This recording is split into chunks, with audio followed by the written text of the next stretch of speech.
I've been coming along for around 25 odd years. I don't think I've ever heard a roar like that at a winning goal.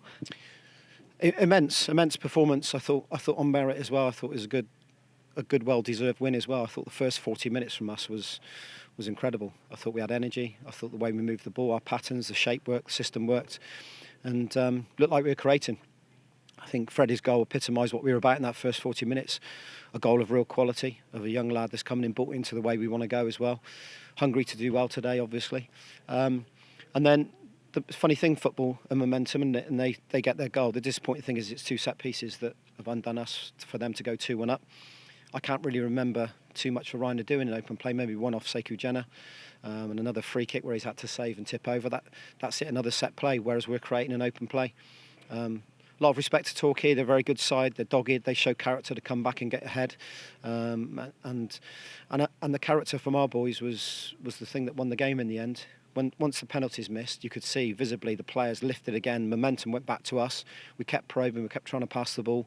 And a really good penalty off Strakes obviously showed calm. Went the other way this time because they probably watched him and he heard a couple of their players saying he goes that way, so he chose the other way. Really calm. And the biggest thing is the goals off the training ground. We've worked on it Tuesday, Thursday, crossing in behind back four. We tried it a lot this game. Didn't quite come off. But the winning goals of real quality. Strakes has put it right in behind the back four. And I'm pleased for Ryan Brunt. He's been out of the game, missing through injury for a spell. He's a great lad. He brings something different to us. Obviously his physical presence is totally different. And deservedly so, he gets a winning goal for us. No, obviously Torquay are the only full-time team in this division, so the fitness in the last few minutes, when you're trailing 2-1 against a side like that who've won the last 11 games or something like that, and I think it's the first time substitutes netted for us this season, so perfect timing. Yeah, I think we got the substitutions right. We're really disappointed because Kev's pulled his thigh and had to come off at half-time, but Joe Raines has shown his versatility again, dropped back in there. I thought Leon for his first game, he's trained with us Tuesday, Thursday, for his first full game in front of 3,400. That's tremendous for him to go and do that and play ever so well. Tom Smith's gone on, had an effect in the game as well. And they've all played their part in a massive occasion, a massive game. It felt like a cup match. We tried to keep it away from that all week. And credit again goes to the players. I keep saying it week in, week out. They're the ones that go and do it. They're the ones that take the information on week in, week out. And like I said, there was lots in that today that came off the training ground. And that, as a coach, is very pleasing. We saw what Freddy Hines can do in front of goal. An emphatic finish to open the scoring. A great through ball as well from Joe Raines. He caught their defence napping. Yeah, we worked on that. We thought we could get down the sides of them. And Freddy's a goal scorer. He's very hard on himself. In the games he's played, he feels like he should have scored, but that's what strikers do. And no one more pleased than me to see him score. We know he's got it in him. He's very bright, very quick, creates a lot of stuff himself with very good feet. And that technique there for that goal was just fantastic. So no, pleased for him, but pleased for the whole group, and pleased for Bath City Football Club today. Again, a lot of work's gone on to try and cope with such a big crowd. Like you said, the roar. I haven't been involved in a game where there's been a roar like that for a long time, especially at non-league level. And they've all played their part. Everyone's singing behind us here, they're singing over the far side. Looked like Anfield in the end over there with the scarves above their heads. So, no, really good. We have to keep grounded because it's only 3 points, and that's not me trying to dampen everything. 3 points on the board, again, in a really good winning streak we're in a good, fine bit of form. But we've got 2 tough games coming up now against Gloucester and Hampton.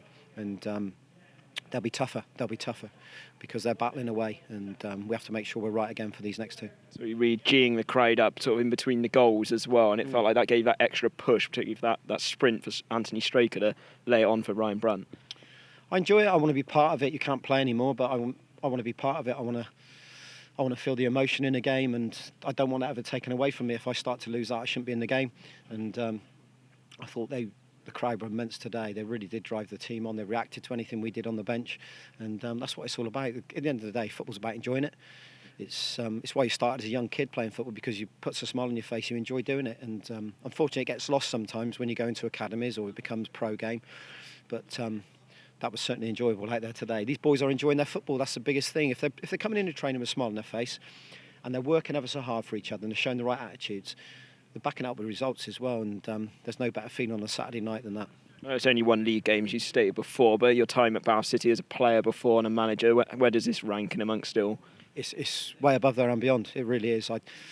I haven't been around a group, even in my playing days, for a long time. Cheltenham, we had a very good team spirit, and we went up to League One. But this is special. This is a special group, and I'll tell you for why. Because they all work for a living as well. They have to go out. They have to go and do their jobs. People like Adam Mann have to go and stand up on roofs at 6 in the morning. A lot of PT instructors are really challenging their body and doing classes with clients in the day, and all sorts of things. And what they do is they turn up every week, and they train ever so hard. They train tactically and think about what they're doing, and they put it into practice on a Saturday or on a Tuesday night. And in the end, at the moment, it's paying dividends for us. There will be a spell where it might become difficult for us, but it's important we remember the process and what we're trying to do and how we're doing it. And they're really buying into it, like I said, and it's fun to manage them at the moment. Well, thank you very much for a memorable afternoon. Henry, have you got any more to add?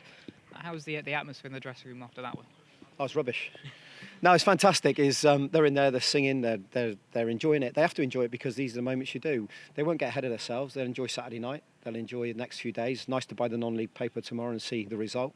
But we're very grounded. We're very level-headed. And in the end, we've got a job to do next week now, next Saturday. And I won't be a stick in the mud and not enjoy it tonight. I need to enjoy this because these moments are for enjoying. And like I said, and hopefully the fans have gone away with a smile on their face. They all look like they have. And let's get them back. Let's get them back. I know Torquay brought a hell of a following, but there was a lot of Bath City fans in here today, and that's really pleasing. If I'm putting smiles on faces as well through this team, then that makes me really happy as well. I'm going to say it was over 2,000 home fans in here. If you want to keep encouraging them back, that's quite the spectacle you put on to bring them back. We hope so. The product on the pitch is what brings the fans in the end of the day, and we're hoping that they're enjoying what they're seeing. I know it's difficult because people have got to put their hands in their pocket week in, week out, and it's expensive football.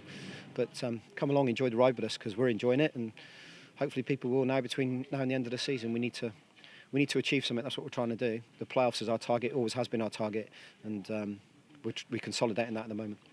Just a quick one on Adam Mann, wasn't in the squad. Is he okay? He's got a really bad dead leg. He's played with it for 2 weeks. It's almost come up like a hematoma, so it's a dodgy one. You've got to go careful with them. So his thigh's really solid.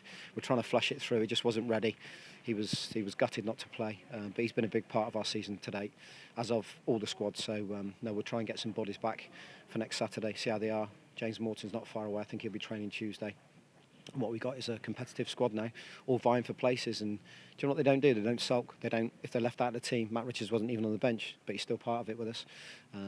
Ryan Brunt could have sulked. He's on the bench. Andy Watkins is now back as well, looking sharp when he went on. They all play their part. Tom Smith, and that's because we've got the right characters.